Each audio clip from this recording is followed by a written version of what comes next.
Désolée, mais il y a eu une coupure. Donc je reprends. Celui qui pardonne sincèrement ne contraint pas l'autre à se justifier ou à se rabaisser. Il lui laisse un espace pour se racheter, pour corriger et transmuter. Celui qui pardonne permet à l'autre d'abandonner le combat et de transformer la révolte en effet bénéfique pour tous. Celui qui pardonne offre à l'autre la possibilité de considérer la situation autrement. Celui qui pardonne ne se reconnaît pas comme victime ni comme bourreau, ni l'autre comme bourreau. Pardonner, c'est se décharger et délester les autres d'un poids nuisible et toxique. Pardonner est une belle promesse de progrès. Sans pardon, l'esprit revanchard germe sur un terrain souvent propice à la discorde et donc à la souffrance.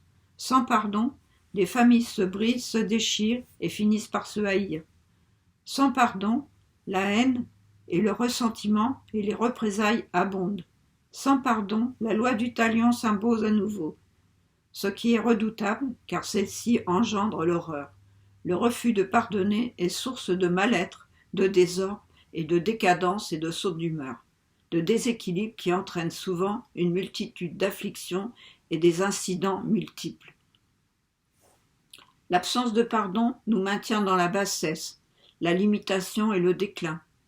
L'absence de pardon donne le pouvoir à celui qui nous a offensés, car nous lui permettons de nous atteindre et de phagocyter misérablement nos émotions. L'absence de pardon peut faire naître chez celui qui a commis une faute un sentiment lourd de culpabilité. Les deux protagonistes sont alors lentement rongés par leur poison émotionnel. Ce poison ne s'arrête pas aux simples personnes concernées, car ce principe de ce qui affecte l'un affecte le tout. Le fiel va se répandre à la surface de la terre, contaminant toute vie. L'absence de pardon ou le refus catégorique de pardonner cause des tragédies en tout genre. La rancœur et le ressentiment créent des foyers de violence qui embrasent douloureusement et les conséquences sont parfois désastreuses pour tous.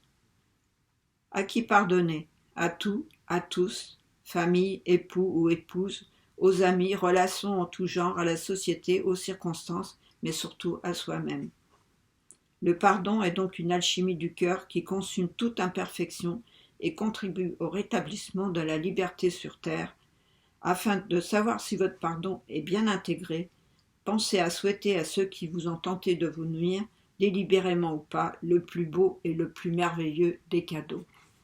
Voilà, j'espère que ce texte vous aura plu. Il est scindé en deux parties. Je ne sais pas pourquoi Internet y coupe. J'espère qu'il vous aura plu. Et puis, essayez de pardonner. Et surtout, essayez de vous pardonner à vous-même. Prenez ce qui vous parle, ce qui fait vibrer en vous. Si ça vous plaît, laissez-moi un petit commentaire, mettez-moi un petit pouce bleu. Abonnez-vous à ma chaîne, activez la petite cloche pour recevoir d'autres vidéos. Merci de me regarder. Merci et prenez soin de vous. Namasté.